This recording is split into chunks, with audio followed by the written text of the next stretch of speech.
Of a Woman by John Harrison Bertrand. Prologue.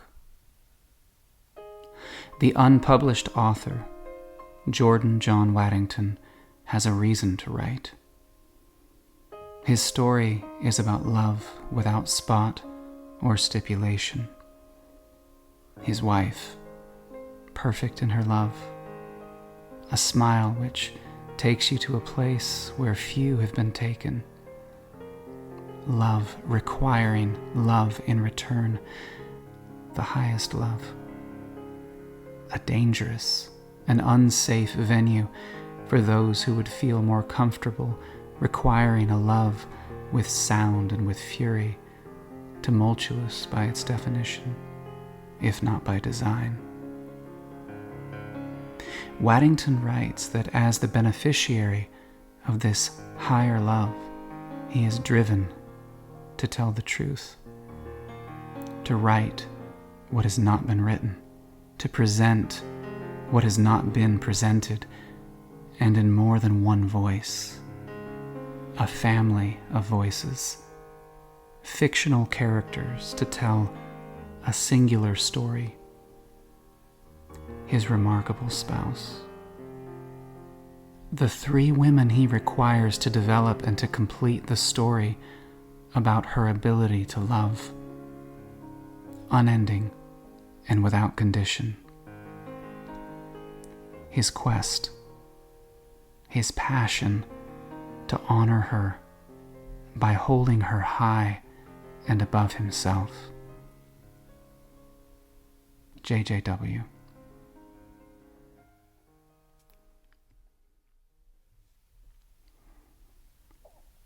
He stood dignified, yet stooped as the rain fell down, helping him look toward the ground. He wore a dark suit, and it did not change as the good fabric held its shape against the rain.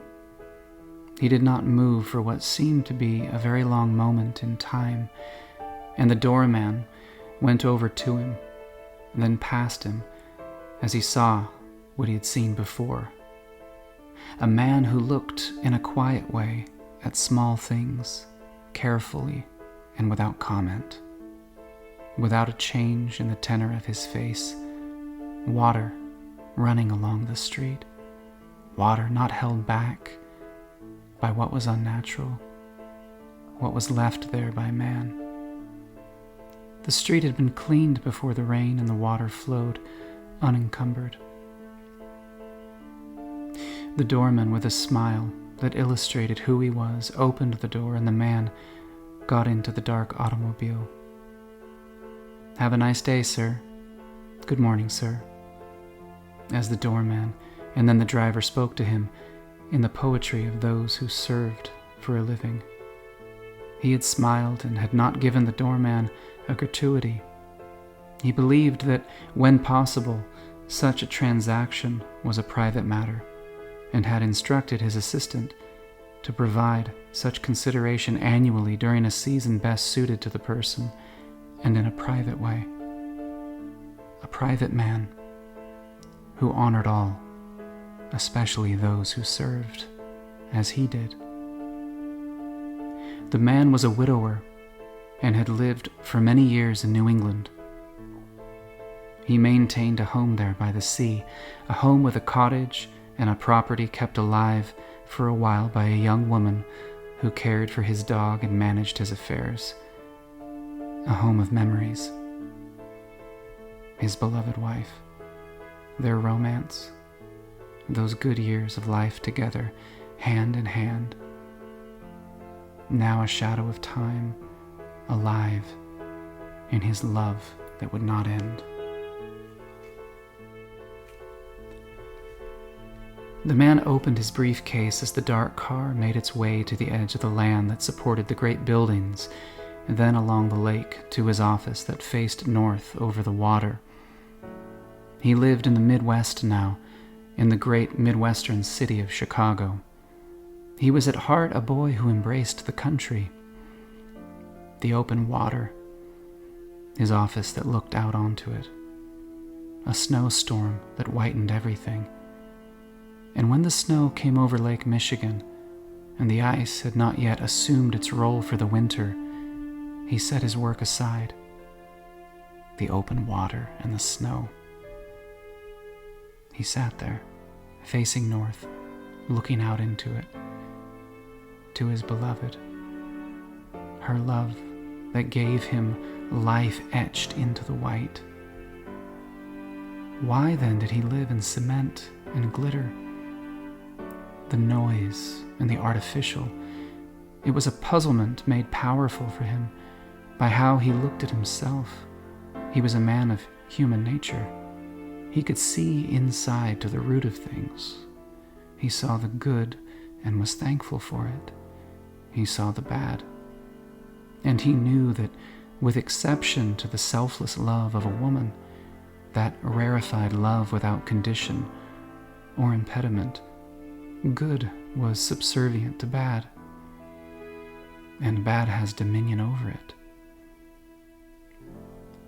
The author, Jordan John Waddington, wrote, while looking out over the calm of the lake, a small lake in the southwest corner of New York State, where he lived with his wife during the summer, his latest manuscript, Of a Woman, began by itself, like many of them do, while he was stretching that morning, and after he had watched a movie the night before with his beloved Sophia, a short movie titled The Last Call, about the final year in the life of the troubled writer F. Scott Fitzgerald. The mist of the morning, and now the rain rippled the waters, a mottled gray, and the outline of the soft hills beyond shaded grayer than the passive light of the lake and the sky. Jordan looked out of the window as a line of Canadian geese flew low to the water, then away and into the fog. He stopped reading, stood up, opened the door that was close to his writing table, and walked to the edge of the porch. A fishing boat moved carefully and without uncertainty by the force of its trolling motor as a fisherman worked the edge of their private marina. Further out, a powerboat made pleasing noise. The wind filled the trees, and Jordan heard the wind. The man's name was David Smythe Hamilton. When he was young, he had founded D.S. Hamilton Partners, an equity investment firm. They had carefully taken positions in a variety of companies, what are commonly called private placements, and had achieved more wins than losses. The establishment of conservative strategies and the rigorous adherence to them throughout his tenure as CEO, along with more than their share of good fortune, allowed David Hamilton to sell his interest in D.S. Hamilton Partners, artfully completing what he called with great reverence a share of the American dream. From time to time, David Hamilton had said he marveled at the entrepreneurial spirit, those special few who could keep an enterprise alive and vibrant for a reasonable length of time. He had done it, and he continued to marvel. Millions of businesses in various states of health and vulnerability, each a miracle. Others would not understand. The allocation of finite resources, limitless choices, and making the ones that count more than the ones that would compromise focus and include turmoil. Resources and how to employ them, experience, wisdom, good fortune. These noble words, and a miracle. David Hamilton sold his shares of stock. His former partners made him chairman emeritus. His beloved had died peacefully while he slept beside her. He moved west to Chicago, leaving his oldest granddaughter to live in the cottage on their property by the sea, to manage some of the affairs that her grandmother had. Her Yaya, his beloved, had gone away as she had lived, offering up her brand of remarkable love, and when he had awakened that special morning, he knew. His hand in hers, their hands together, continuing their romance, even while separated by death and life. David Hamilton removed the documents from his briefcase. He read them, making notes in the margins. He had an eye for the hope of a good company. He always had. More truthfully, his expertise and experience allowed him to remove from consideration marginal companies, even when they had what seemed to be healthy balance sheets and income statements, or more potently, the seduction of a tempting business model. The best he could say for those few that were left, the small number of hopeful companies which were to make the cut, is that he had hope for them. No more than this. Hope and no more. One or two would become clients. The money would flow, and from then on, who could possibly know? And the young or the old David Hamilton would have had the same feelings, the same judgments and assessments, the same feeling of hope. And no more had he walked into the small and obscure offices of a company named Microsoft before they were to become what and who they have become to be. David Hamilton would enter his remarks onto his laptop. After he logged in at the office, his former partners would consider them, as they always had. His words would become part of the paper trail. The review committee would examine his words one final time, if the decision were to be a difficult one, and the stakes were high, as they always were. But before that, it would be over for him. It ended there, in his office in Chicago and at his computer.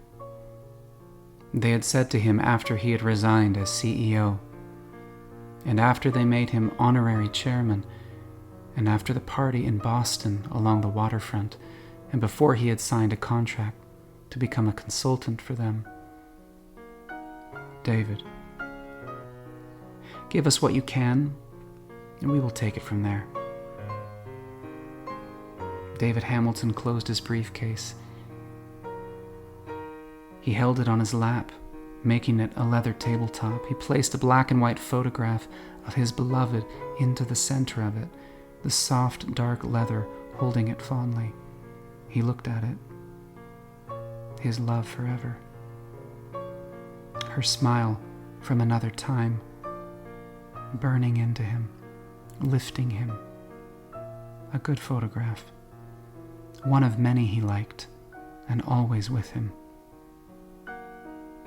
He arranged an early dinner engagement at the Drake Hotel, a date of sorts, someone with whom he had common interest, the love and loss of their spouses. He, 5 years of longing and lamenting, she, 2 years in February, when the winds off the lake can cut to the bone. They met before the death of her husband and after his beloved had gone away. The meeting had been by chance in the portico of the museum.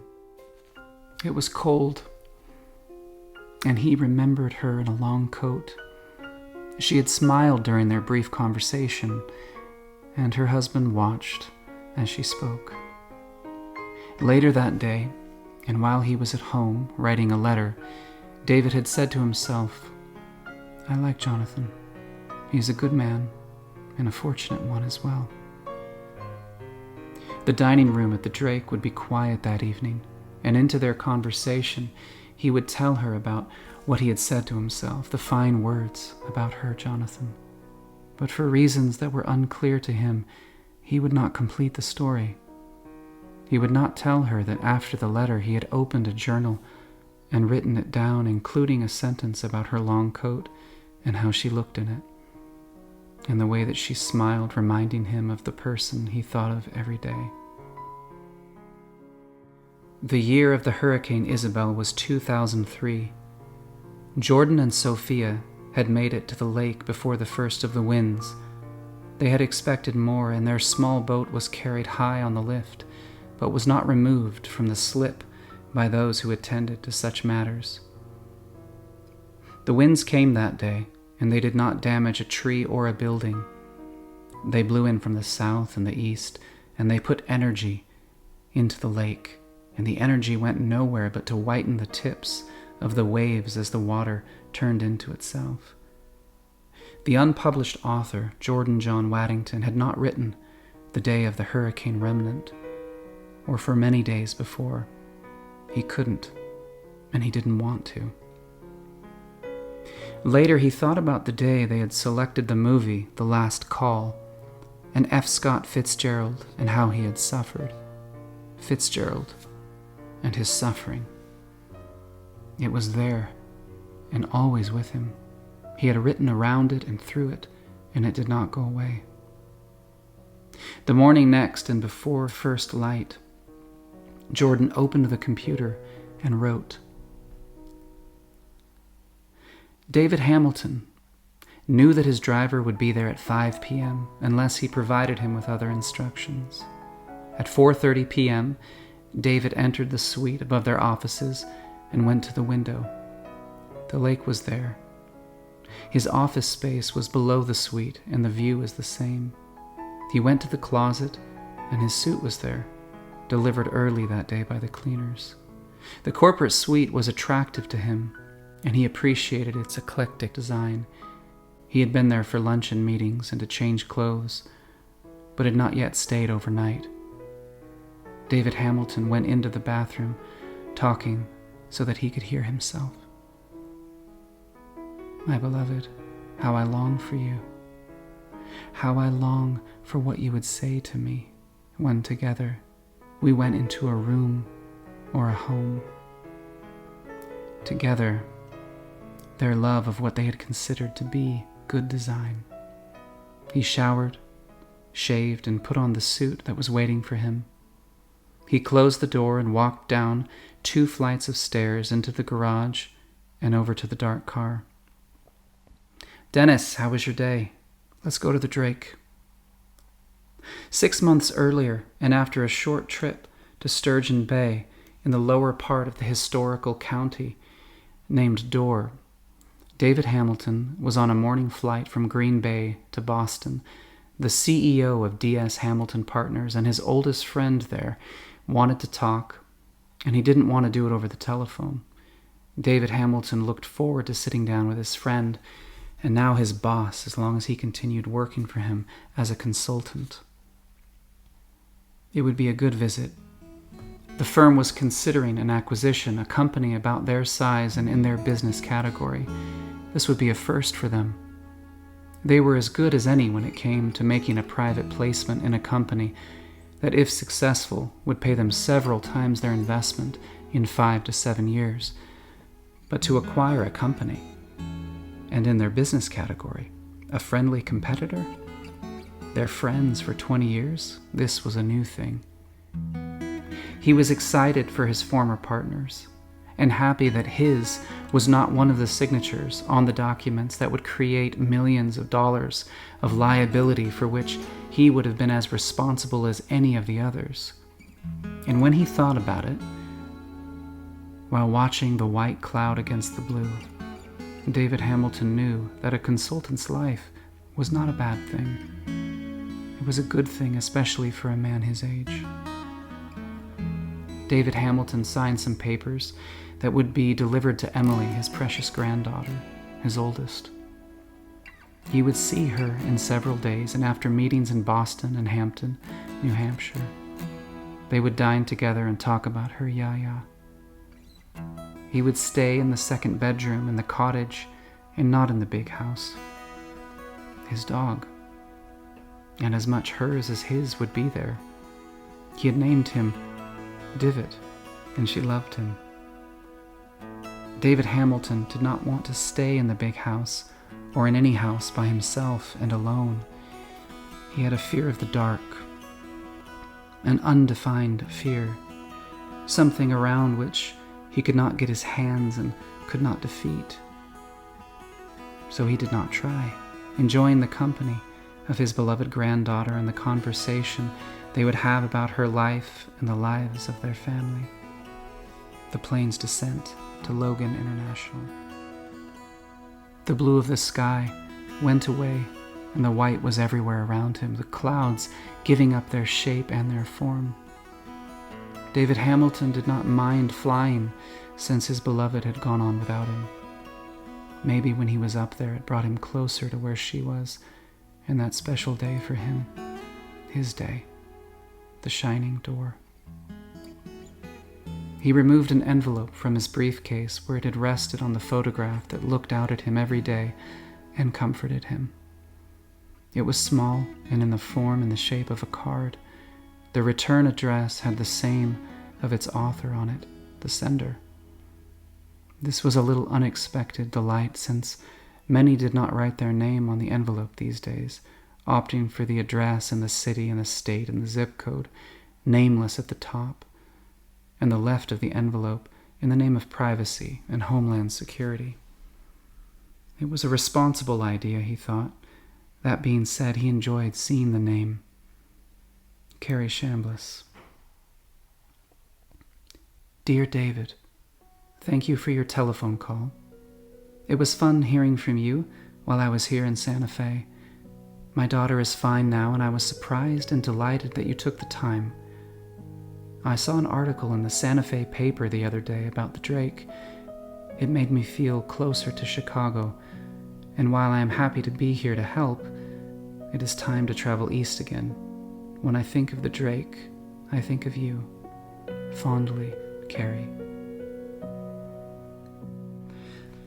The writer Jordan sat in a director's chair of wood and cloth. Sophia sat in the rocker that they had selected for her mother, to whom Jordan affectionately addressed as Mama. It was Sunday, and the football game would be on. The Buffalo Bills and the Philadelphia Eagles. Football, a game of fun and physics, a mega business. If not life, or even the art of life. Inside, the television and the noise. Outside the window, the lake. Jordan, the writer, had asked Sophia to listen to what he had written that day, to what he had edited, his voice, the truth in it by his words, to help him with what should be taken out, to be set aside so that the truth would prevail, to leave what was something other than the truth in the many versions that would be kept as part of the archive, but not as part of the final manuscript, to sit and listen to him. Not read what he had written off the manuscript. He would hold while he read it to her, dividing her senses. She could find a truth with him, and he loved her. After they had completed what he had wanted to complete, Sophia stood there with a wide smile and kissed him while he sat. While his arm was around her waist, he told her what he did not understand, why, and after all these months, and in a style which was new for him. He had sat down to the table looking out and over the lake, and had written. Holding on to her, Jordan Waddington sat lost in his thought and said, without moving his face from her side, in a voice that was different, Jeremy Irons. She looked at him, smiling that smile and dancing a little as she went into the other room to finish what she had started, her smile and the way that she went around the corner into him, holding his eyes to where she had been. Jeremy Irons, the actor. Would it not be a wonderful thing? Possibly a defining event in one's life of acting and manuscripts, if you, Jeremy Irons, were to contribute to the genesis, to the emotional gene pool which led to the birth of a manuscript, something new on paper, or stored in the hard drive of a computer, in an obscure venue never to be known to you or to be read by anyone other than the unpublished writer who preferred it that way. After watching your movie, The Last Call, I began to write again. I sat at the table and wrote. I hadn't written for several years, and the style of the prose which came out of me was new to me. At first I hadn't a clue. Then it was you. You, as Fitzgerald, the resonance of your voice, English, quiet and dark, deliberate and low, and at the right time, halting in its poetry. Your voice became the style of writing I had not been seeking. I sought nothing relative to writing, not a new style or even a reason to write. I had no plans. My life was good. I was satisfied and at peace with work and without golf, and I did not include in my daily living a thought of writing, but unexpectedly and abruptly through your voice, you have given me mine on paper. Thank you for your wonderful, if not paradoxical, gift. And later today, when the wind is down, I might hit a few golf balls. Respectfully, Jordan John Waddington, unpublished author. Jordan completed the letter to the actor after rewriting it several times while Sophia was in the bedroom. It was short, and he did not know its relevance. A hard copy was generated, and it was saved to a travel drive away from the balance of his writing. He did not look at it again, and he did not read it aloud to Sophia. Dennis was there to fetch him at their appointed location on the grounds of O'Hare International Airport. Their preferred place to meet, convenient, and he didn't mind the walk. Had he carried more than a briefcase and a piece of luggage moving along behind him, they would have defaulted to a second location. Better for him, more work for Dennis. It was Tuesday, and the airport traffic around them. David Hamilton telephoned the office, telling them that he was going home to rest, that he would be in on Wednesday after lunch. He did not have to call. No one would question him. His hours were his own. He could perform his duties from his office, his home, the dark car, while Dennis drove him around in the country. It mattered not. And with advanced communications, his former partners could find him no matter his location. His family could do the same. It was a courtesy. He was a courteous man. And as private as he was, David Hamilton wanted to do the right thing, even when it was simply, but importantly, a courtesy. David Hamilton and his beloved longed to be in their vehicle together, moving along and exploring the country that recalled the roads of his youth. His beloved was away from him now. And now when he was summoned to go, to live again as they had lived, to drive again away into the countryside, he went by the steady hand of his faithful driver. Kohler, Wisconsin, a company town, a concept of the Kohler family, to respect their employees, to afford them the opportunity to own land and a home, to produce with skill and without trepidation.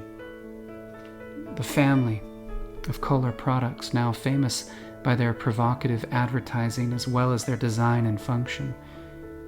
The first time he and his beloved had gone there, they were renovating a kitchen. It was early on in their season of renovations, and it became one of their more creative collaborations. He had wanted it for her, and together they had designed it out of love and admiration for each other. The impressive Kohler Design Center, the massive Kohler facilities and headquarters, the American Club Resort carved into the Kohler campus, not far from the dark, quiet, and cooling its motor off.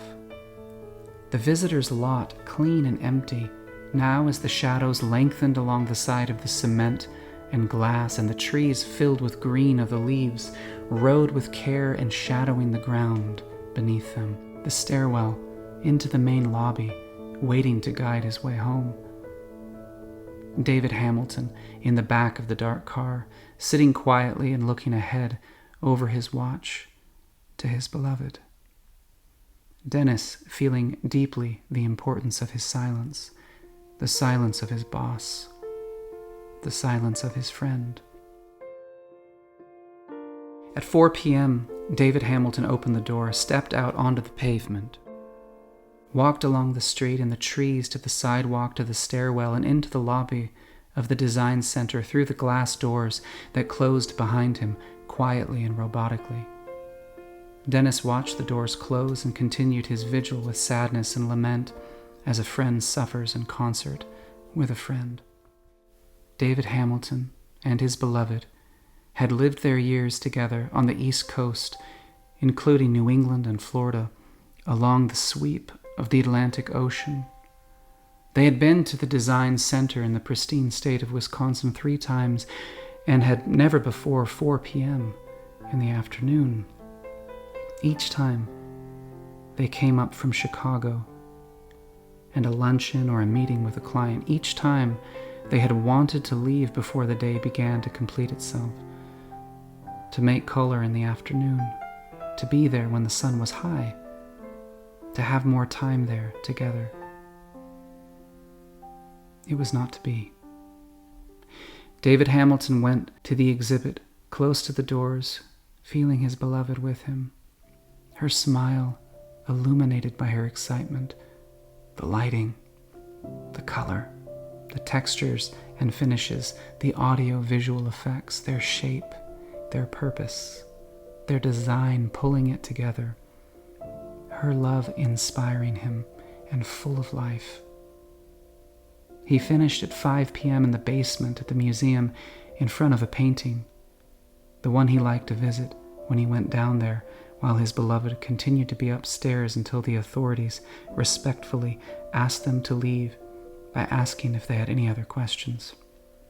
Herbert Kohler as a young man, a look out into the future, the leader of the family now. And that look, the look that David Hamilton had seen before in the eyes of those who would supply D.S. Hamilton Partners with opportunity and with influence. He opened Dennis's door and not his own. He bent slightly, looking through his glasses and into the eyes of his friend. It's 5 p.m. Dennis knew that their being at the design center between the hours of 4 and 5 in the late afternoon was as important to David Hamilton as was their being there at all. Jonathan Chambliss was a doctor, a pediatric surgeon. They had met at the Chicago Town Club, introduced by mutual friends. One day, 3 years ago, David Hamilton went into the club and Jonathan was there. They spoke briefly and as part of their conversation, and after he had asked about Mrs. Chambliss, David Hamilton had said, "Dr. Chambliss, will you sit down with me?" The holiday season was good. Thanksgiving, the blessings we have here in America, Christmas, a day of hope for those who have faith. The holiday season is bad, even when all is going well. The loneliness, the longing, memories, the illusion of things that were said, the words that shaped a relationship now and into the future. Some years ago, David Hamilton had said to his beloved, "Dearest, a memory is the only thing. Eventually and without fail, everyone and everything becomes one." David Hamilton was living that reality now. Now, and in colors bold that ran away with his heart. Now and forever he understood what he didn't, what he couldn't then, as the words came out of his mouth when he said them that day, and his spouse had looked the picture of health, and her smile was there every day to make him feel better. David and Victoria Hamilton had a large family. Children, in-law children, grandchildren in Ohio, Florida, New York, and Massachusetts. Even so, and with all the love they had around them, waiting for them, they would go off together for Thanksgiving. Not all of the time, but now and then when the concept of romance and poetry joined together to take them away. Northern Wisconsin, Door County, a peninsula into the Green Bay, and Lake Michigan north of the Kohler campus, and south of the drive, north to the up of Michigan and the southern shore of the great and the perilous Lake Superior, Sturgeon Bay, the Bay Shore Inn, 2 properties south of the home of the prominent painter Gerard Miller, off-season and time together, walks to the center of town, and the decorations for Christmas on their way up to look down on the streets and the people talking and laughing and also alone. The painter Miller in his museum, adjoining the library there with letters and paintings from David's great-uncle, the mentor and friend of the local painter with an international following, and who called Door County his home. They had gone there the year before his beloved Victoria had died. She had gone to where he was not, to where her first husband was, her first love before he went home by the hand of a man with a weapon. The snow in the air, not yet on the ground, the ice that took away the view of the water, and the snowmobiles on the ice early in the morning as they made their way to the land and to breakfast. And before they closed the door in their suite and presented the keys to the innkeeper, David Hamilton had said as they stood, their hands together, facing the fire in the warmth of the reading room, and before they went outside and into their car, "Do you think we will come back again next year?" Together, they did not return. The holiday season came and went as if in a dream. David Hamilton sent a gift to each of his grandchildren, a gift in the form of money, 11 envelopes with a check in each of them, a note or no note at all, but always, "I love you," written on something from Papa's desk, or what he had kept in the back of the dark car. David Hamilton, in fact, loved each of them with all of his heart, a love for them as he loved their parents, as he loved their grandmother, from whom some of them came. Carrie Chambliss had a granddaughter and a grandson. One lived in New Mexico, and one near her, but away from the city.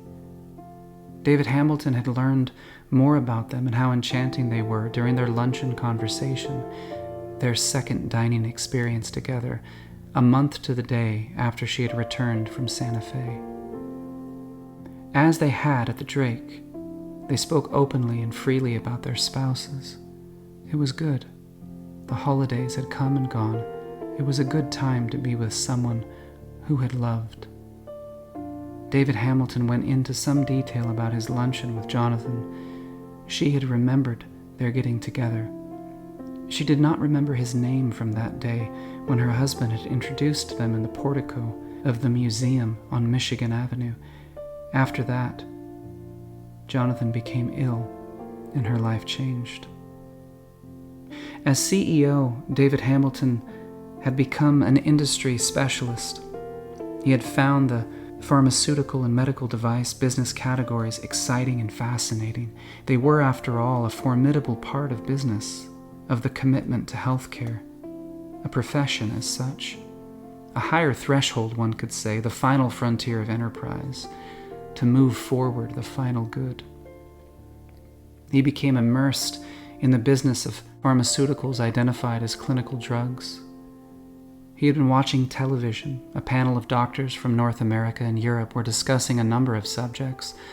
One such subject addressed mostly the unknown and the underreported importance of experimental therapies, the employment of drugs not yet approved by the FDA, the passion of the doctors not muted by their impressive resumes. With clarity and as one voice, should people who were sick embrace these therapies and the drugs which managed them? The collective rate of cure would grow exponentially. From that day forward, David Hamilton wanted to meet and to learn from those on the front lines of medicine, and even though he was a consultant by then and not the CEO of the company which he had founded, the day was to come when he would dine with Dr. Chambliss. Carrie was more than interested in medicine. She became enamored with it. Jonathan knew this early on in their marriage, and he talked about it whenever he had a mind to. She had not wanted to practice it, or to attend medical school, or to join others at a lecture about the concept of medicine and its direction, or to read about it on the internet. She wanted to hear about it from the man she loved. David Hamilton had called his friend at an odd time. It was 7 p.m., and his driver, the optimistic bachelor, happened to be in for the evening. "Will you prepare for an early ride tomorrow to Columbus, Ohio?" Columbus, the home of their youngest daughter. Her husband, their son-in-law, their son. Sporadically and wonderfully, David Hamilton would receive a universal email from his grandchildren. All of them were linked in an electronic way, instant messaging, video, texting, and whatever was to come next. He had received such an email communication late in that day. 2 who lived in Newburyport by the sea were on their way to Columbus to visit their cousins, 5 of them together. "Papa, come on over." And he went, hoping that they would allow him to take them to dinner before they went out. And if they weren't too awfully embarrassed or thought he would be overprotecting them, he would throw in the dark car and Dennis. The writer Jordan hit golf balls many days during his lifetime. Sophia also hit golf balls with him for fun and for health. She learned to love the ball on the face of her club and how it looked as it went out and away from her. The extent of her love knew no end. On this day of days, a day not real but unreal in its character, they were following the legendary player at his tournament held each year around Memorial Day and before the summer took its measure. Sophia was walking with friends. Jordan and Harold Riley were walking together. Riley, a painter of popes, of Mandela, of the royal family of England, of a president whose portrait is displayed in the White House, a man of good cheer, of good faith, by his hand to his heart, a kind man whose concept of generosity illustrated his love for the light and the dark in others who then took their places on his canvas and his pad by a soft pencil and by the substance of paint. Harold Riley had received a message from the Pope. One day, and as a boy, the Pope-to-be was with his father in a church in their native land, Poland. An icon of Christ, the Pieta. Christ in his agony, at the end of his passion, one eye closed, the other open and closing. The suffering of our Lord at the omega of his suffering, later. And after he had become the Holy Father, Pope John Paul II, he had learned that the Pieta had been destroyed in the war. Harold Riley was called to Rome. His assignment to paint the Pieta from a small photograph the Pope had carried with him since his time with his father. The 10th hole. The great painter turned to the fairway. He opened his seat. He pushed it into the ground, allowing it to angle toward where the players would be. He sat on it, his face to the other side of the ropes, to the grass mowed clean and ready for the warriors, and beyond, to the rough and to the trees lush against the blue, and the rise of the ground where people would not position themselves to watch and to comment. The painter from England removed a black book from his bag. He placed the book on his lap. He had a different-looking drawing instrument hanging from the cord around his neck. He removed the instrument by unscrewing it from the part that was held by the cord. He opened the book, flattened it, and began to draw, his focus on the white of the surface of the sketch to be. The lines were vertical, and nothing was happening on the paper. The legendary player, the architect of the golf course, positioned himself over the golf ball. The crowd fell away, literally and spiritually. The player, the green and the sky, the painter, the vertical lines, alive and coming to life, the image of Christ.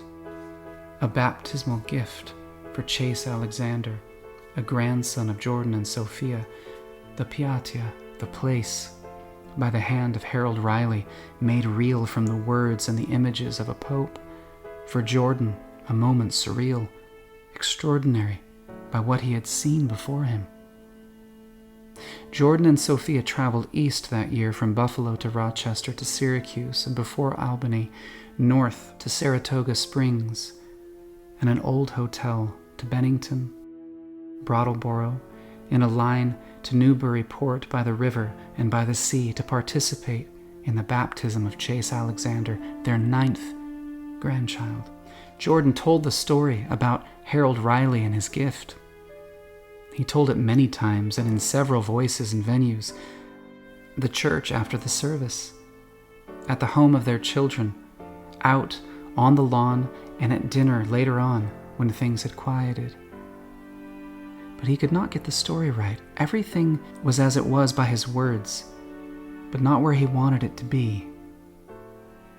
The back of the shoulder of the painter that supported the arm and the hand, the rough thickened by water, the fairway perfect to and beyond the player who was over the ball and ready, and before the club moved away toward the sky, the moment before the club moved away from the grass, and after the player turned his head ever so slightly and away from the ball. The lines of Christ, the Lord by the lines, by the hand of the man with the drawing instrument. The crowd nowhere to be found, their presence pushed into the background by what was undefined around him. The moment had come, the moment had gone away, but it was there. It was not about golf or anything on earth except the depth and breadth of his faith. Somehow. David Hamilton walked into the bedroom and opened the blinds. The lights of the city were there. The clouds were illuminated by them, soft and colored, other than white against the strength of the darkness. The rain had come and gone. He did not open the television or the newspaper in his hand. He stood looking out over the city toward the direction of her apartment. Carrie Chambliss was so very much like his beloved, a smile that captivated you, attractive, fit, and yes, seductive, a laugh in her voice when she spoke, love above everything, for everything and for life, a cliché. But Carrie and his beloved made it so, and like his beloved wife and her affection for romance, the excitement of it, its thrill and uncertainty. Carrie was the same, and also like his beloved wife-to-be, who had another seeking her affection when David Hamilton pursued her and won her over. Carrie was the same. David Hamilton found out about Richard that day. He took it as well as any man. He ached a little in his throat and in his stomach, but he was not sad. Competition. The paradox of love when one is older. David Hamilton was not going to make a trite comment to himself about how he felt. He knew exactly the extent of his feelings. However, feeling and doing were different. They were not the same. He did not know Richard Crenshaw. He knew that Carrie and Richard had met socially and that he was her age. David Hamilton was 8 years their senior. David Hamilton telephoned Emily that evening. It was not too late, and he felt comfortable about placing the call. She was fine, and Divot was close enough so that the telephone transmitted sounds of faithfulness. Divot, his style of love for his granddaughter. "Honey, go into the study. In there is a folio. It has an elastic around it, which is part of it, holding it closed. It is on the top shelf below the paintings. It will say cards and letters." "Papa, I know where it is. You said it contains the cards and the letters of your life with Yaya. You told me to read some of them if it didn't make me feel uncomfortable, and I have. And I love you both." "Thank you, my dear Emily. Send me the folio. by overnight mail and sweet dreams. It was the weekend, and David Hamilton decided to take a walk. The dark car made its way out of Chicago north and west on a variety of roads over the border and into Lake Geneva, Wisconsin. Lake Geneva, a town made for summer, and where the Hal Iverson Trio played for the summer crowd so many years ago, a resort now and in the old days when his mother and father came there on a date. David Hamilton wanted to go there, to be there. Not just to walk in the love that was there from his beloved, gone now to a place where love was and suffering was no more. To be there and at the small lake on which his parents-to-be had boated in the 1930s. Lake Geneva, the love that was there from his past, and the fever. It was part of him during their visit there, their last visit, his companion, their companion for 14 days, over 100 above the degrees that one might say was the result of an allergy, Tylenol and Aleve, the sweats and the sheets that were made damp in the night. He felt a little hope each morning as he looked out over the water in Door County, but the fever diluted early in the day, engaged him at full value in the afternoon, taking him to bed to find a little strength, but not to secure a state of well-being. The sun was up, and after a continental breakfast, they went over to I-90 east of Cleveland, Ohio, the Cleveland Clinic Foundation. Some years back, they had established a relationship with the hospital.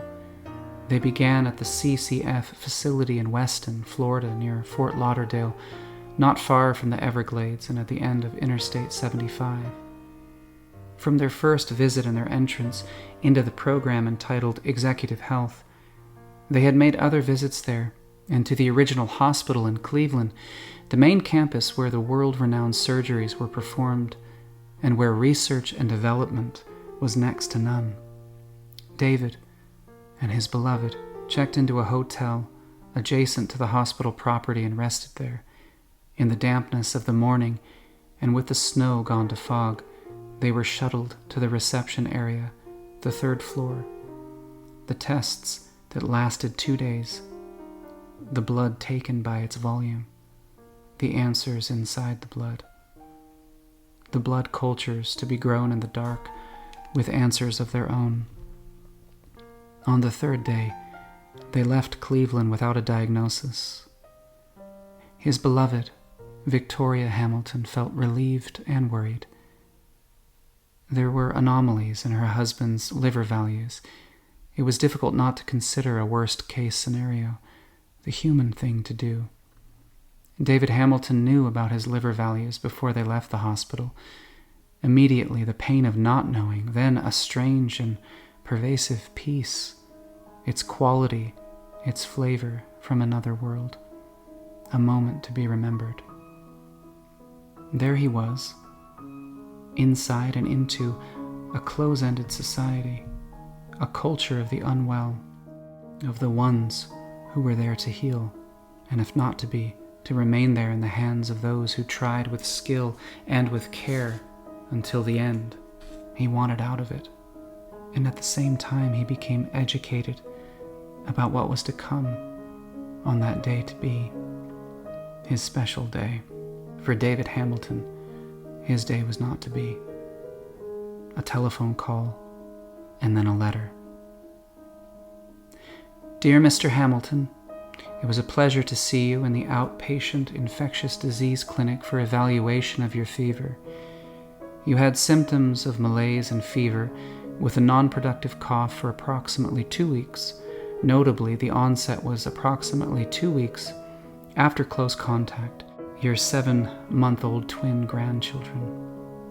Review of your laboratory suggests the diagnosis of acute CMV, characterized by fever, reactive lymphocytes in your peripheral blood smear with slight abnormal liver function tests. Although most of us have asymptomatic infections with this herpes virus in childhood, approximately 20% of adults do not have any prior exposure and are therefore susceptible to primary infections. Infants can secrete CMV near saliva without any signs of illness and have been implicated in transmitting the virus to serial-negative adults. This in no way implies that your grandchildren are sick or should be quarantined. Or are you infectious? Fevers can last from 2 to 4 weeks, but this is usually a self-limited illness. Primary CMV, a self-limiting virus which goes away by itself on its own, no therapies, no medications. A final visit to the office of the doctor, the chief of the infectious department, so that the process could be completed after the virus had finished with him, never to return with the symptoms, the fevers that took him down. David Hamilton felt a different feeling as the words came out of the doctor's mouth and over the telephone. He felt less sick, and even while his beloved Victoria was taking his temperature and announcing to him that it was over 100 degrees, he continued to feel less a sick man. David Hamilton and the twins, their grandchild 10, their grandchild 11, their round faces, their bright eyes when he held them, their hands in their mouths and into his. It was all so wonderful. And he could hold them again, kissing them, now that he was cleared to be non-infectious. When they returned for a follow-up visit, Dr. Stafford Goodwin said to them, "I wondered how your kids would respond to my comments concerning their twins. I don't think I did you any favors." Jordan John Waddington was a romantic, love-struck by the concept of love. Now and then he would go up the stairwell to their study, into the new one over the barn at the farm. There, and without the light from a bulb, by the light from the window that faced true north, he read what he had written about his Sophia, who taught him more about romance than he could ever imagine. Someday, he thought, I will search the archive to find all that I have written about my wife. Then I will put it together in one place. That evening, with the wind as background to his voice, and before the light from the north turned dark, Jordan Waddington read aloud what he had written on page 935 of the unpublished novel, The Will Letter. 9 days after their weekend with Mersina, 88 days after his 50th birthday party, when Jean, their daughter-in-law-to-be, had joined them. 103 days after he began to write. The morning had no particular significance, except that Sophia had something on her mind. There was a ripple in Sophia's calm. He knew this not because she spoke to him in a voice that had an edge to it, or she had her head down. This was not her style. And she would never try to turn something else into something between them. And she was never quiet to send a loud message. It was her getting out of bed and into the shower without her juice that told him. Her movements at a slightly accelerated pace, just enough to clue him in. He was not clued in as quickly as he should have been. Just before leaving, he had said, "Like I suggested, please send letters to the 3 companies that we had researched while in the Columbus Library." She stopped, her hair wet from the shower, her face smooth from the moisture, her jeans on, her tiny waist accentuated. And she put her hands on her hips. Jordan laughed at her cute way and said, "I love that. What does that mean?" She didn't say anything, standing there and looking perfect.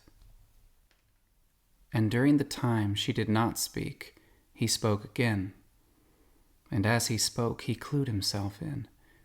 He hadn't told her which of the intro letters to access, which to print, and to send along with a sample kit. She had too much to do that day, and she always had that much, and did all she had to do gracefully and with a love to it that was all her own. "I am sorry, honey." She smiled her special smile, still saying nothing and continuing the look that he loved. And for what he remarkably saw and didn't hear from her mouth, he was thankful. This was his wife's whine, her complaint, her going cold on him for an hour, her saying, "I have a lot on my mind. What about me?" Her thinking, "I have sacrificed. When will my day come?" Her not having a juice before her shower, her movements slightly different, her hands on her hips, her 10 seconds of silence. This was her tantrum, her outburst, her call for justice. Not a harshness of tone, or a clipped word, or a voice with a message in a higher pitch, or a louder, softer voice, or a softer, softer voice with a pout placed into it. She was a joy without condition, and he loved her. Jordan John Waddington closed the computer. He turned off the light that he had opened as the light from the sun to the north through the window became half light to dark. He stood there, his computer silent, looking over the driveway, into the kitchen below him to where Sophia was. The weeks ran together one after another, and David Hamilton did not adjust his strategy regarding Carrie Chambliss. They talked. She wrote when she traveled. He called when he was not in the city. They went to the Drake. And all of the time he knew that Richard Crenshaw was not going away. Richard Crenshaw, a formidable rival. A younger man who wanted Carrie as he had wanted Victoria, his beloved-to-be, so many seasons ago. A persistent man, like the young David Hamilton. That familiar persistence and creativity which he had employed to try for her, his Victoria, to fight for her, and against an older man, a worthy competitor, to win her at any cost and at any risk, his beloved, to convince her that their life together would be filled with romance and poetry. David Hamilton, the older man now, he thought, as a laugh he could not contain came out of him. I admire the person who wrote the words, "What goes around comes around." A wordsmith, a genius with words, a word savant. When he was on his way home from the office, and in the dark car with Dennis, the man that he trusted, ably navigating while deep into traffic, David Hamilton put his head back and closed his eyes. The folio had arrived by noon on the second day. Emily had it delivered to the office. She knew that her papa would be there and that he wanted it. The folio, brown and expandable, dark and printed with a pattern on it, a workhorse of the law community. His desk, clean that day. One set of documents on which he was to comment, assembled neatly on the table next to the arm of his chair. The folio there and with him now. And Carrie Chambliss. Another may have felt rejection, of being left behind. Did he want Carrie? He did. Especially when he thought only of himself by those emotions which made him less than he wanted to be. His manhood unwound and on trial. Was he the one for her? Was Richard Crenshaw? He thought of his beloved away from him, and Carrie there and close by. but with another some of the time. Carrie and his beloved. And while he let his thoughts get away from him, brazenly and indiscriminately, David Hamilton opened the folio by removing the elastic and dramatically let the cards and the notes and the letters flow out and onto his desk. The dark car was some sort of mystery for him, and Dennis, who had become his friend and called him David now, was very much a part of it, an enigma, more than a luxury, more than a vehicle to be gawked at which to be gawked. A Mercedes stretch and a full-time driver, a way of life that he would not have considered in another season, other years, and at the zenith of his career, when they lived on the coast and he worked in Boston, more than an hour from their home. Was this the result of the human condition unabated and its folly? An emotional black hole? It would be for others to decide, to conjecture, should anyone care or even think to care. He had lost the person with whom he spent most of his time, all of his time with her and around her, if he could have. Even in the early years, when most of the day he worked away from where she was. She was gone now to a perfect world. He had sold many things, including their most intimate hideaway, their studio on the ocean, John's Island by the edge of the sea, their chairs on the sand, her feet close to the water and into it when the moon, moving closer to the earth, brought it closer to her. John's Island. North of the village of Vero Beach, on narrow land between the Atlantic and the river. Gone to another now and forever. The sun that colored her skin and the crossword she had held which comforted him, forever and away from him, vivid in his love for how they had been together. After the real estate transactions were concluded, he called up a friend in the industry and ordered the dark car. Carrie Chambliss knew the story well. She had heard it several times and in different ways. She appreciated the story, and she was not threatened or intimidated by the image of David's beloved wife and their properties, which after their family helped to define how they celebrated their love.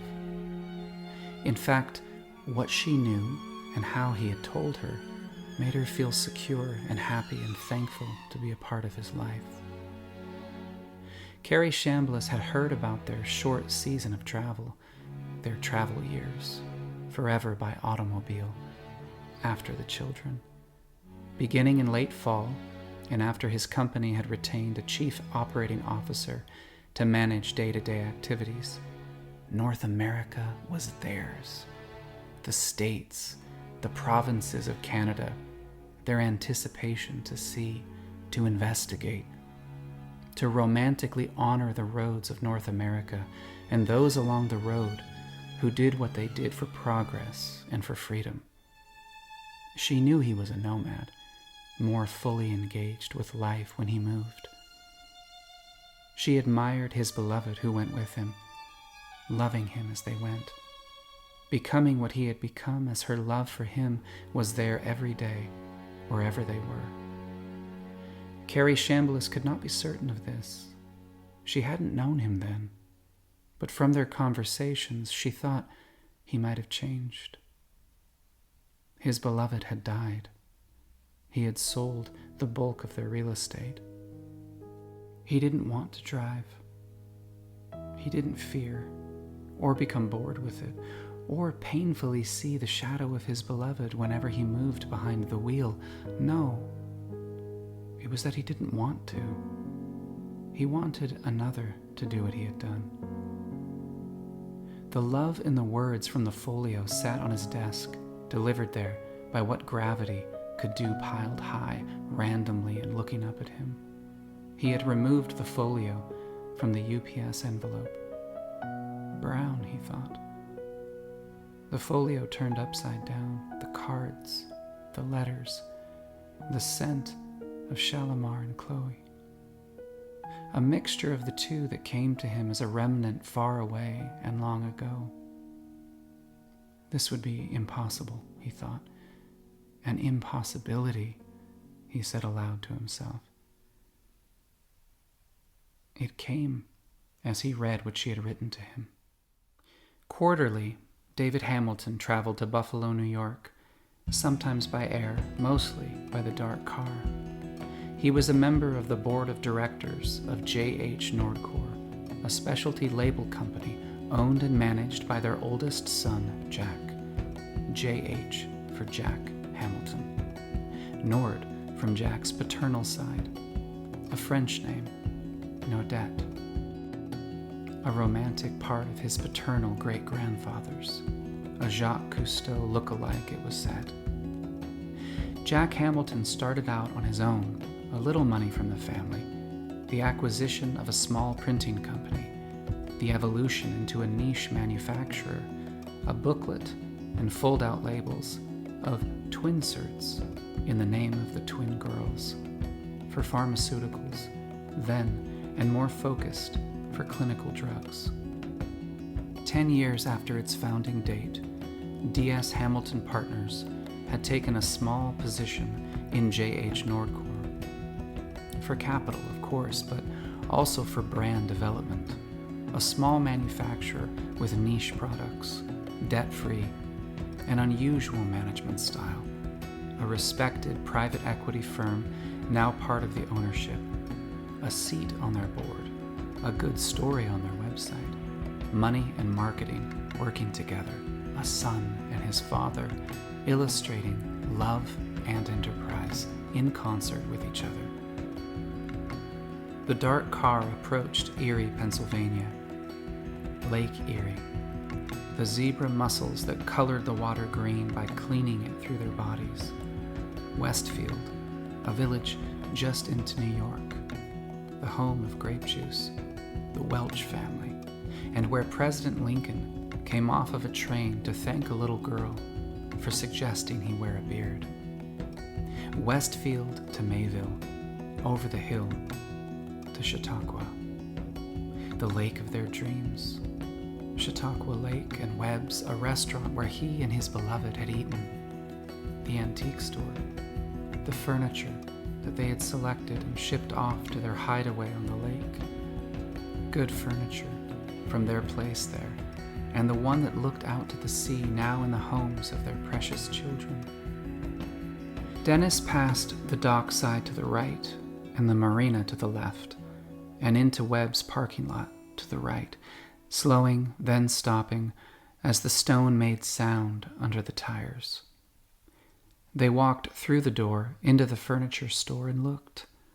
They walked to the hallway and stopped, past a private dining room into the bar without having to go outside, and stopped for a moment, looking for the head waiter. Lunchtime at Webb's, a function in the back room, people talking and laughing and walking around, food and the fun that food delivers, Webb's bar and love in there, while David Hamilton and his beloved dined late into the evening with wine, and after a function at the Chautauqua Institution, and they went home to their place along the road that followed the lake down 394. Dennis had heard it all, and he liked hearing it again. The lake and their rented home on the lake and their family there. Their apartment, newly painted with crown molding and wooden floors, and lighting designed to feature the paintings that they owned. And the lake, and their grandchildren when they came, moving around, and the days of their lives that David Hamilton and the love of his life, his beloved, had spent there alone and by themselves, coming there time after time, and talking about the day when they would live there week after week until it turned cold, and the lifts were pulled out of the lake, and they went south to Florida, to the edge of the sea. Lunch at Webb's. The road north to Buffalo, before the end of the afternoon, and Jack Hamilton. David Hamilton remembered the year of the room. Jack had decided to expand his company. He had built what his father was to call, with affection, a beautiful room. To embrace the industry of drugs for clinical trials, one must rearrange one's thinking. Making labels becomes like making drugs, not exclusively label-making equipment, but systems to control the air, to dispose of the waste, a staff in proper dress, good manufacturing practices, GMPs, standard operating procedures, SOPs, documentation and signatures, training and client audits, FDA oversight, all in the name of making the label without flaw and eventually getting it onto the corresponding drug so that one could read it easily and without concern. During the construction of the beautiful room, Jack telephoned his father. "Dad, I'm going to have our staff wear surgical scrubs. We don't have to. We are not required to by mandate, but if we do, we elevate our standard to a higher calling." The staff seemed to be pleased, proud to be a part of it. David Hamilton and Carrie Chambliss dined at Portofino just before the Ides of March. It was raw from the winds off the lake, and the moon was not out that evening. Dennis waited, keeping the dark car warm. He knew they would be 2 hours, and he didn't mind the wait. The dark car was comfortable, his home, the wireless technology, the cell telephone with voice activation, satellite radio, when he had a mind to listen, DVD feature film should he decide to move into the black compartment and rest his legs for a while, watching and listening and writing an email. Everything was available to him, as much as he wanted, and all that he needed to manage his life while he waited. After the Portofino, and at her place, they had coffee, looking out of the picture window that ran floor to ceiling. Carrie Chambliss, a careful person. She did not mention him, or make subtle references, or unconscious communications, she thought. She worked at being careful. But David Hamilton could see Richard Crenshaw and his effect on her while they were together. A look that faded away. Her face, the way she held her mouth, a vacillation in her voice. None, including Carrie Chambliss, could keep it away all of the time. It was said by Jonathan that Carrie was a romantic. He had laughed when he spoke of his exceptional wife, that she could have been a two-man woman. David Hamilton had thought that of her. Carrie, his beloved. In fact, Carrie Chambliss was very much a two-man woman these days. Two men, different and attractive to her, giving her something that came from what was unique to their personalities, along with the memory of her beloved Jonathan. Victoria had a life before David Hamilton. Of Greek descent, first generation, first of her family to be born here in America after her sister and her brother. It was a custom, a rule that her husband-to-be become ordained as a Greek Orthodox priest after their wedding. The ordination, young, handsome, talented, called by his faith, mentored by an older priest. Their second assignment, an old city with one church, a large parish with many responsibilities. His beloved, serving beside him as presbytera. Their family of 5, their ministry, a life of love, romance, commitment, and time together that was so special to them. Sunday night, hours after the morning liturgy, Victoria, his beloved, and their oldest son gone on to a wedding out of town, the younger children at their home, the young priest in the church, in his study. They had broken into the building on the side, in the dark. He heard them. He confronted them and turned to telephone the authorities. An inexplicable act. Lives shattered. A romance, a love, terminated in the fullness of its time. David Hamilton was younger than the young priest when he had found himself inside a car on their way to a funeral. I want you to consider the faith. When you do, come see me. This began a short, extraordinary relationship that would take David Hamilton to new places. Literal, emotional. A prayer life that became his own every day. At odd times, he would come into the church of the young priest and into his office. The meetings were few, 3 to be exact. Short periods of time together, learning about the faith. A friendship with a man of God. The young priest had died. The officials had spoken. The city mourned. And young David Hamilton had made a decision. He called the young priest's beloved, his beloved to be, 3 months after the funeral and before the end of that year. Your husband. I know, she said, as her voice came into him, quietly and softly. Will one of your children stand up for me, with me and beside me, become my godfather when I am ready? And so it was that David Hamilton's stepson-to-be, his son-to-be, became his godfather as love furthered itself.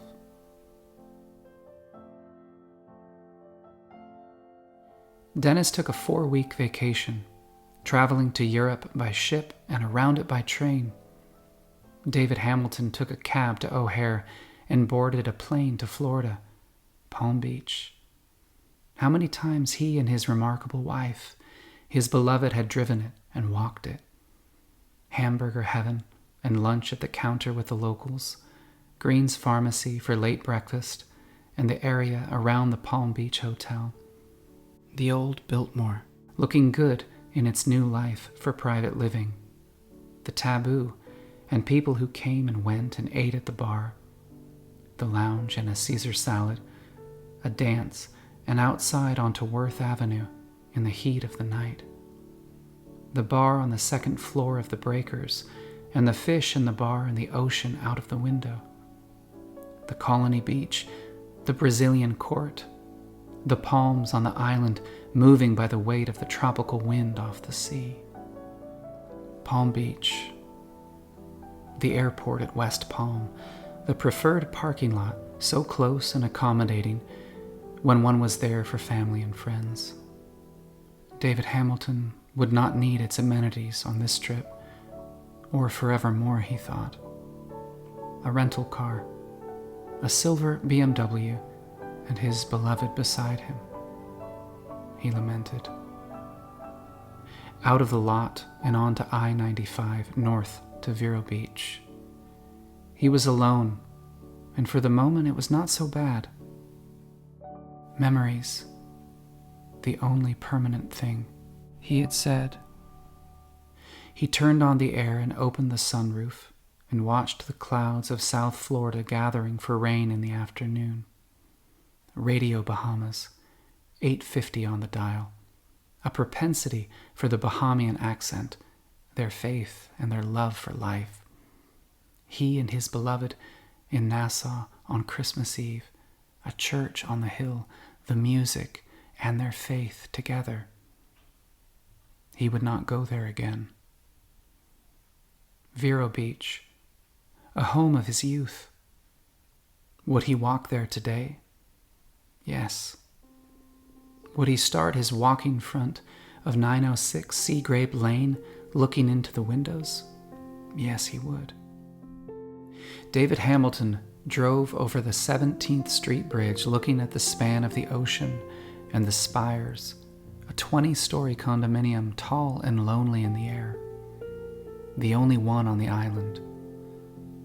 And before Mr. Ecclestone, Lord Ecclestone to the elite, had suggested in 1970 that it be the only one or he would not develop John's Island. South Beach Park, north of what used to be Monty's, and the thought of a friend who liked to sit in there against the rounded glass. He got out of the car, removed the cell phone and affixed it to his belt. He put on his walking shoes and removed his dress shirt. He let his golf shirt hang loosely over his shorts that he had put on before he'd gotten out of the car. He did not take a hat for the sun or sunglasses. David Hamilton walked over to the pavilion and into the bathroom. It was the same, he thought, walking out again. He lifted the receiver, part of the pay telephone as he had 30 years ago when he wasn't sure which way she would go. He called his beloved's number, the one she had before they married, before she had accepted his marriage proposal. It came to him as he dialed. That funny feeling when he wasn't sure, when he didn't know the answer. It went to voicemail, a male voice, one that he had not heard before. He didn't have anything to say to it, and he returned the receiver to its place on the telephone. He thought about Carrie Chambliss, her telephone number, his cell phone waiting against his side. He did not call, walking away. David Hamilton made his way from the parking lot to the cul-de-sac around it onto Ocean Drive, to where it intersected with Sea Grape Lane, west and away from the water, until he stood facing south to 906. It looked the same, the wall and the roof white against the sky and the live oaks hanging over it. It looked different, renovated and landscaped as they would have had he and his beloved taken it many years ago. David Hamilton turned to face east again, his back to Club Drive, the breeze from the ocean, the trail in the sand and grass between the walls of the homes that framed the walk to the sea. A decision to be made, now and 30 years ago. To the village along the beach and the sound and the break of the waves, or the canopied streets of old Riomar. His legs became tired now, quickly and without effort. He was old now, and the streets helped him along. The sand, other than at low tide, worked against him now, giving way step after step. East to the turn to Ocean Drive, to Ladybug Lane, away from the taste of salt in the air. Ladybug, quiet, canopied, a lane of sand, firmed by rubber and rain. Club Drive, the corner of Club and Greenway, the golf course to the left and the right of him. To the school to the right, to the corner of Club and Bay Oak where a family member who owned the Drake had lived. Sandfly and painted bunting. Before that, the 10th tee at Riomar Golf Club, and the tree there in the center of the fairway. He went along, filled with the past, his father and brother, young Jack on the 10th tee, and the home of Norris Olson, all of his children, his grandchildren. He thought of them, one by one, about hugging them and how they made him feel protected, as had his beloved. He walked on, looking around and saying their names aloud to himself. Riomar Drive, the beginning of old Riomar. To the right, Ocean Drive and into the village. He turned left, surprising himself as he looked around, continuing west to the sound of the traffic on A1A. He thought of his beloved's husband, the young priest, his mentor-to-be. The day in September. Young David Hamilton had a strange early morning that day. He awakened and drove into the city, the church, the people entering it. He went into it with them around him. He waited. Then, respectfully into the last row, while parishioners took their seats in front of him. The service, the incense into the air from that day to antiquity. The young priest. The men and women and children of the church filed out of their pews, row by row, to walk down the aisle to greet him. The unconsecrated bread in his hand as a gift. The Antidoran. David Hamilton was to be the last before the young man in robes went into heaven. He had walked down the aisle alone and faced the young priest. All of the others on their way to the back of the church and coffee. "David, where have you been? I am happy you are here." Hours later, he was gone. Victoria, his beloved, his children, their lives changed that day and forever. Riamar Drive and A1A. The road and the traffic.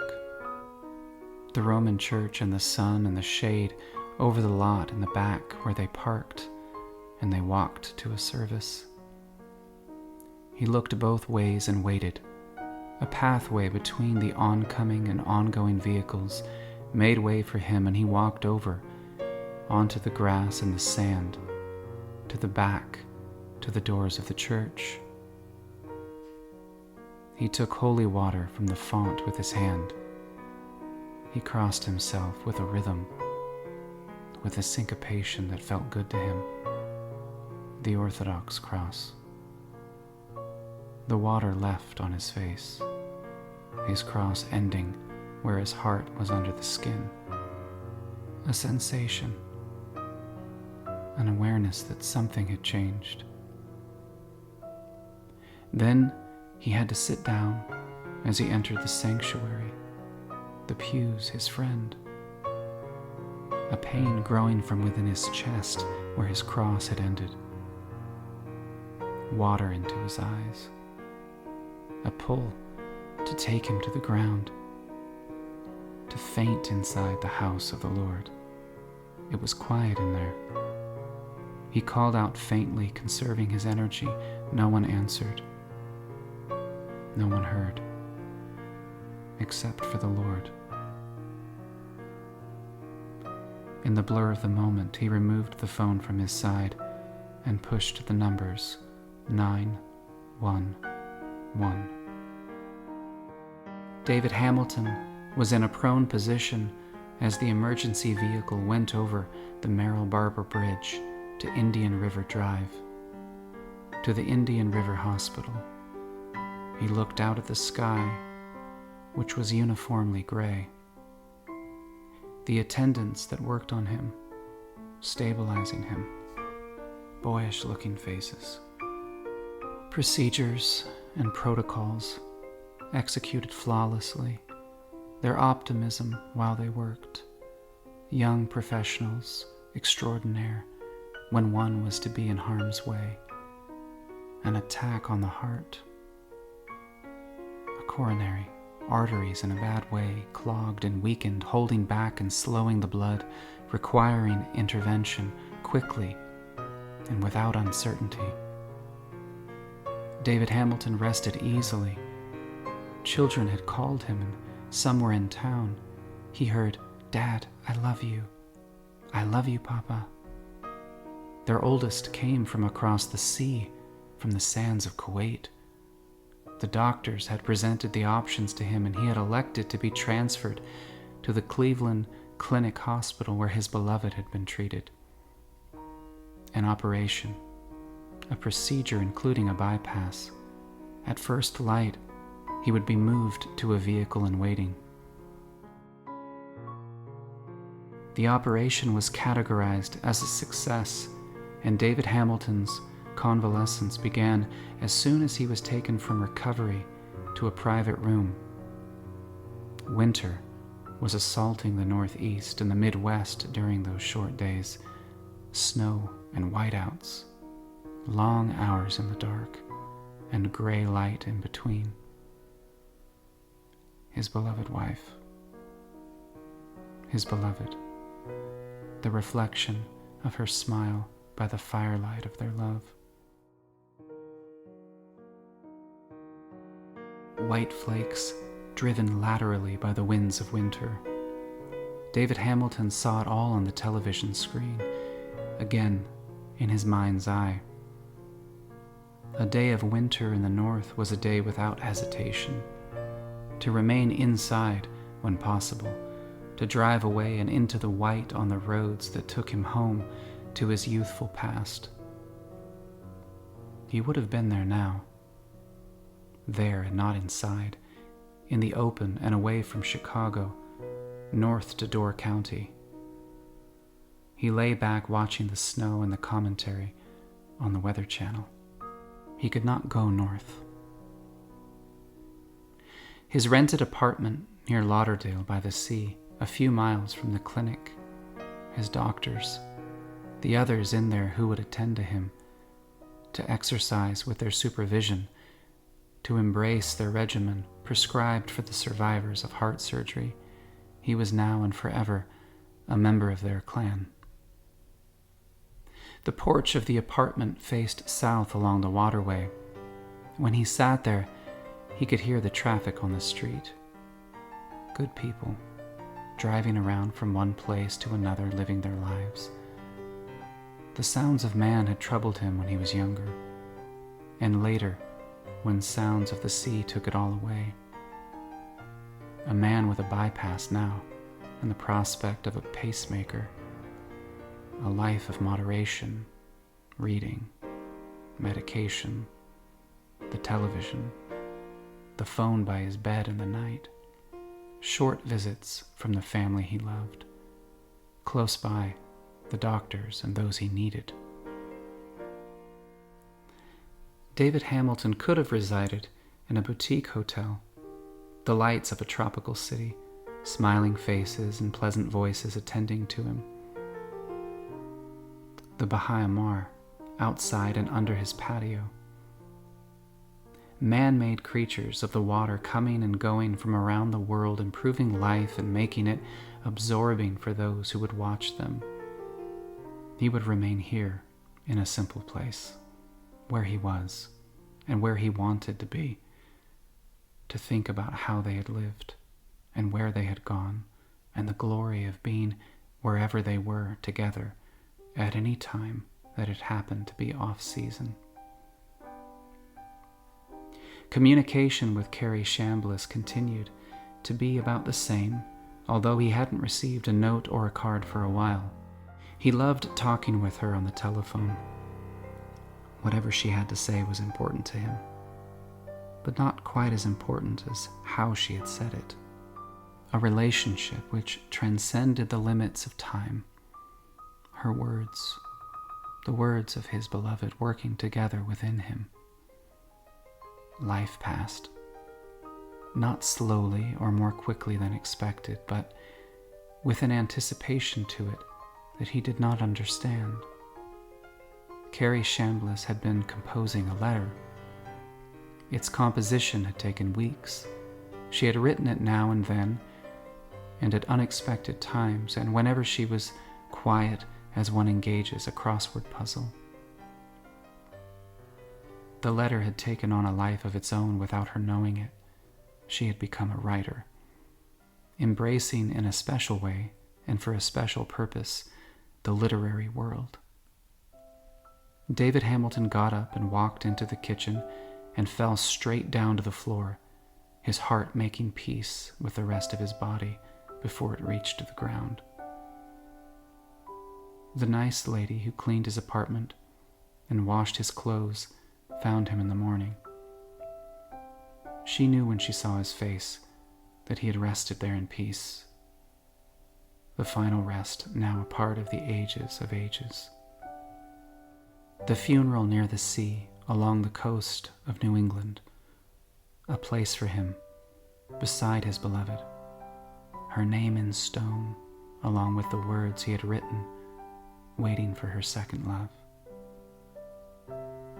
She was with her first now, where he was and where they would be forever. According to his wishes, the service at the side of the grave was to be at high tide, when the sea would become part of its sound, a little dramatic, but his family would understand. Carrie Shambliss came alone and in black. She didn't have to. David Hamilton had talked of white and color, of death as a celebration, but she knew that he liked her dressed that way when they went to the Drake on a Saturday night. Carrie Shambliss Crenshaw. The men who helped shape her life.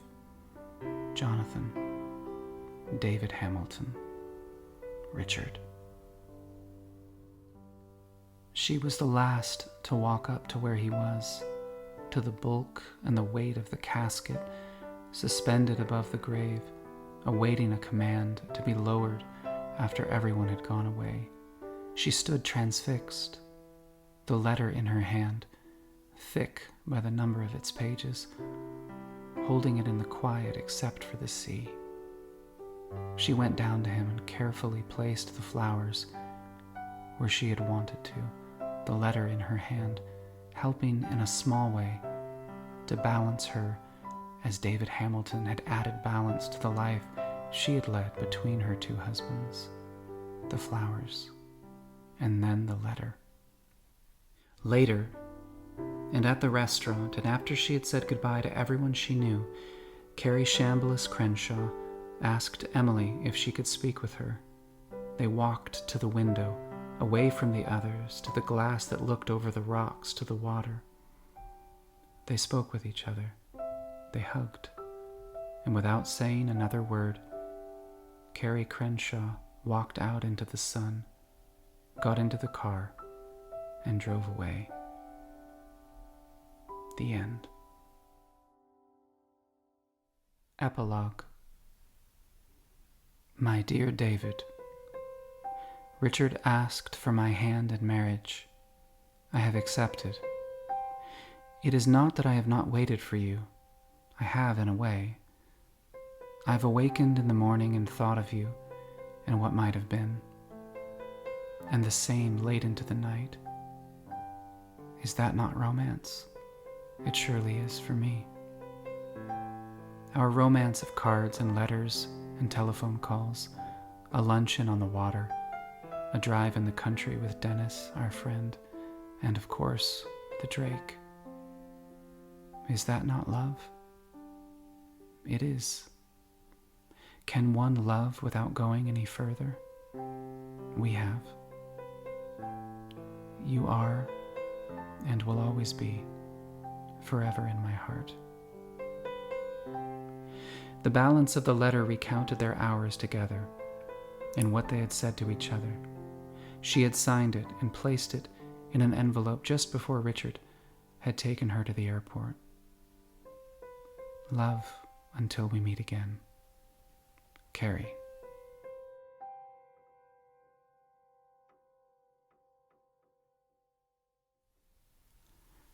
The writer, Jordan, sat back as he read what he had written.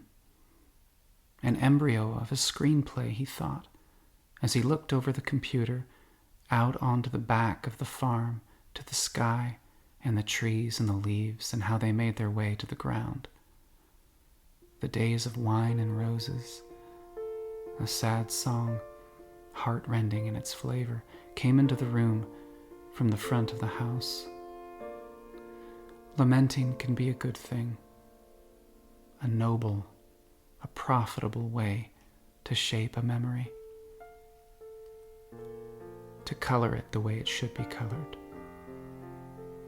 And Jordan John Waddington, the writer, the man with all going well in his life, lamented the lives of his women, haunted by them.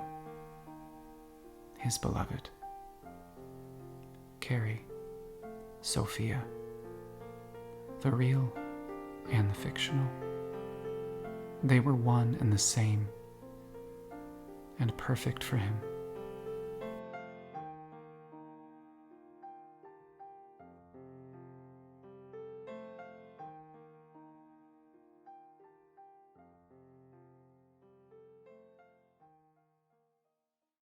Notations from the archive.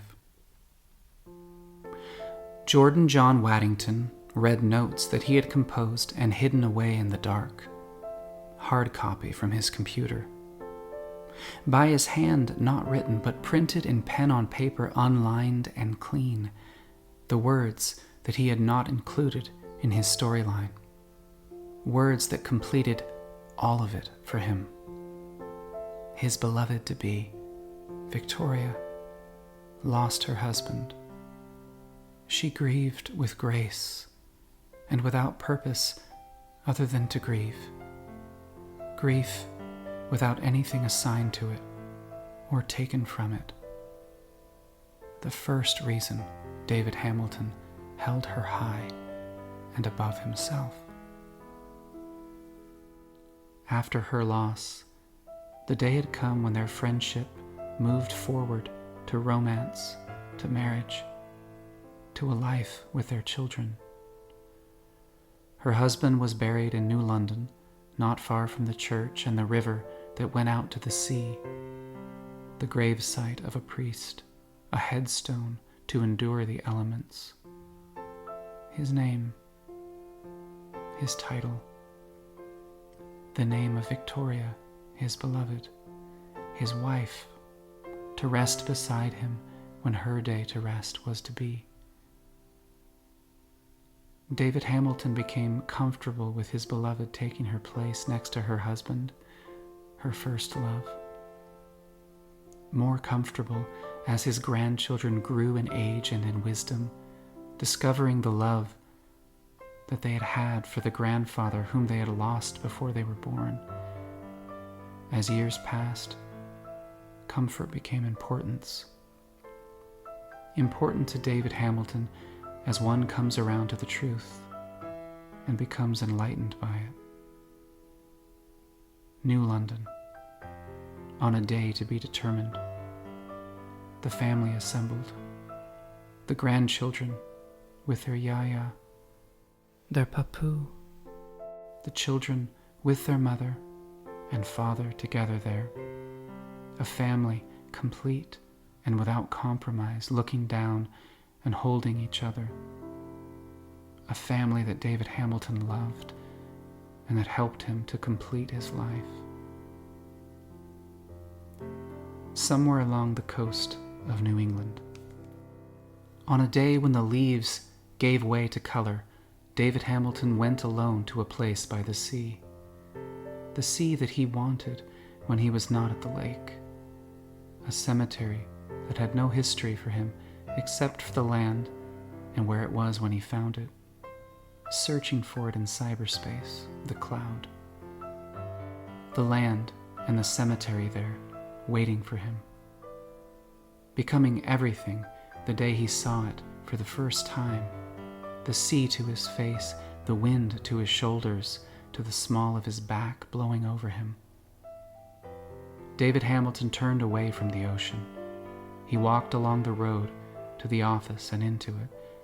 He selected a plot from a map on the wall and walked east again to the plot without the manager who had suggested it. He looked east and waited. Sounds. A bird alone on a branch on a tree, the meadow to the north away from his sight, and the line that it took. The waves that went up to the land to return to the water along the sand made smooth by its weight. He returned to the office and paid for the plot. He went into the other room and selected a stone. He asked that the words he had written become part of the face tooled into the stone below, but not far away from his name. and the name of his beloved, Victoria. The words tethered together the substance of a family for time and for love. I am honored to lie here beside the name of my beloved, my Victoria, the love of my life, my wife. She is with her first love, where she belongs, not far from the sea in New London. He watches over her, as I was called to watch over his family. His gift for me a pathway, a portal to my faith.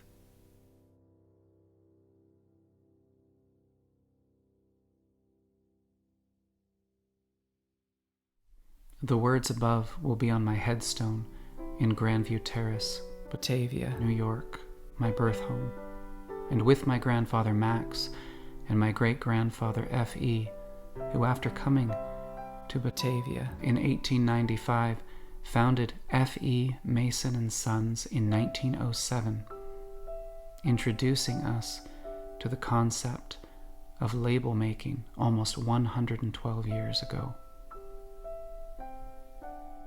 Of a Woman by John Harrison Bertrand.